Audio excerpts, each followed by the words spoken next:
नमस्कार।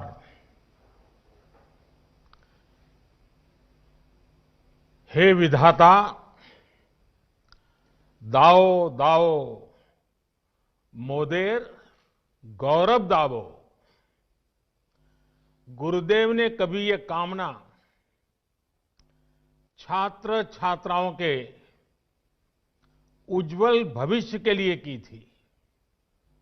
आज विश्व भारती के गौरवमयी 100 वर्ष पर मेरी तरह पूरा देश इस महान संस्थान के लिए यही कामना करता है।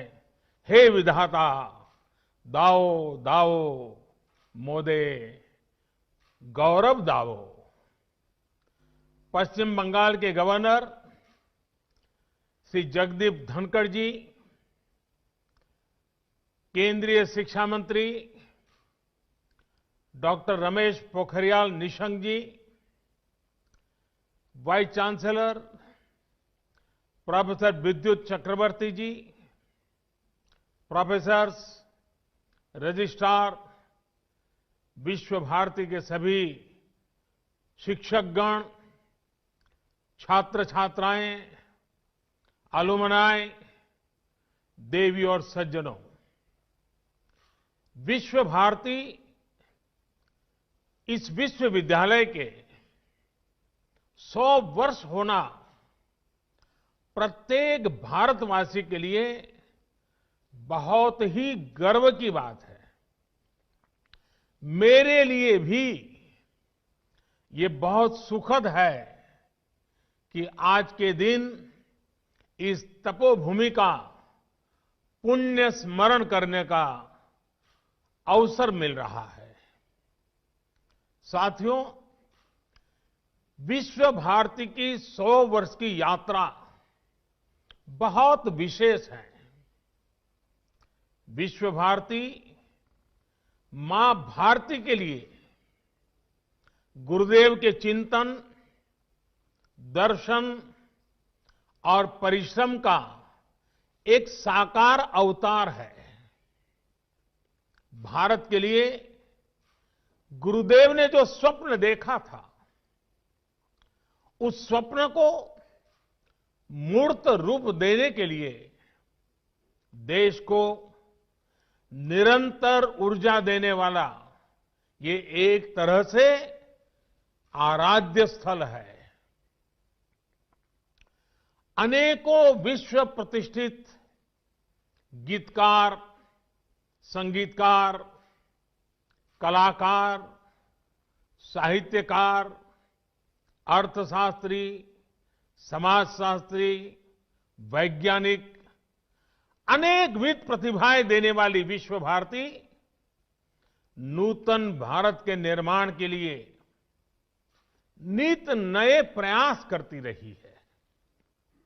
इस संस्था को इस ऊंचाई पर पहुंचने वाले प्रत्येक व्यक्ति को मैं आदरपूर्वक नमन करता हूं, उनका अभिनंदन करता हूं। मुझे खुशी है कि विश्व भारती, श्रीनिकेतन और शांति निकेतन निरंतर उन लक्ष्यों की प्राप्ति का प्रयास कर रहे हैं जो गुरुदेव ने तय किए थे। विश्व भारती इसके द्वारा अनेकों गांवों में विकास के काम, एक प्रकार से ग्रामोदय का काम तो हमेशा से प्रशंसनीय रहे हैं। आपने 2015 में जिस योग डिपार्टमेंट को शुरू किया था, उसकी भी लोकप्रियता तेजी से बढ़ रही है। प्रकृति के साथ मिलकर अध्ययन और जीवन दोनों का साक्षात उदाहरण आपका विश्वविद्यालय परिसर है। आपको भी ये देखकर खुशी होती होगी कि हमारा देश विश्व भारती से निकले संदेश को पूरे विश्व तक पहुंचा रहा है। भारत आज इंटरनेशनल सोलर अलायंस के माध्यम से पर्यावरण संरक्षण के विषय में विश्व के अंदर एक बहुत बड़ी अहम भूमिका निभा रहा है। भारत आज पूरे विश्व में इकलौता बड़ा देश है जो पेरिस एकॉर्ड के पर्यावरण के लक्ष्यों को प्राप्त करने के लिए सही मार्ग पर तेज गति से आगे बढ़ रहा है। साथियों, आज जब हम विश्व भारती विश्वविद्यालय के 100 वर्ष मना रहे हैं तो उन परिस्थितियों को भी याद करना आवश्यक है जो इसकी स्थापना का आधार बनी थी। ये परिस्थितियां सिर्फ अंग्रेजों की गुलामी से ही उपजी हो ऐसा नहीं था। इसके पीछे सैकड़ों वर्षों का अनुभव था, सैकड़ों वर्षों तक चले आंदोलनों की पृष्ठभूमि थी। आज आप विद्वज्जनों के बीच मैं इसकी एक विशेष चर्चा इसलिए कर रहा हूं कि इन बातों पर बहुत कम बात हुई है, बहुत कम ध्यान दिया गया है। इसकी चर्चा इसलिए भी आवश्यक है क्योंकि ये सीधे सीधे भारत के स्वतंत्रता आंदोलन और विश्व भारती के लक्ष्यों से जुड़ी है। साथियों, जब हम स्वतंत्रता संग्राम की बात करते हैं तो हमारे मन में सीधे 19वीं और 20वीं सदी का विचार आता है। लेकिन यह भी एक तथ्य है कि इन आंदोलनों की नींव बहुत पहले रखी गई थी। भारत की आजादी के आंदोलन को सदियों पहले से चले आ रहे अनेक आंदोलनों से ऊर्जा मिली थी। भारत की आध्यात्मिक और सांस्कृतिक एकता को भक्ति आंदोलन ने मजबूत करने का काम किया था।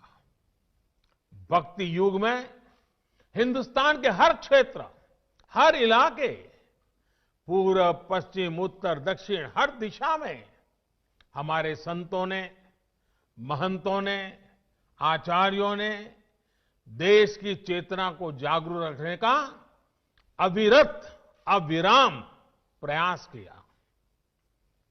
अगर दक्षिण की बात करें तो मध्वाचार्य, निम्बकाचार्य, वल्लभाचार्य, रामानुजाचार्य हुए। अगर पश्चिम की तरफ नजर करें तो मीराबाई, एकनाथ, तुकाराम, रामदास, नरसिंह मेहता।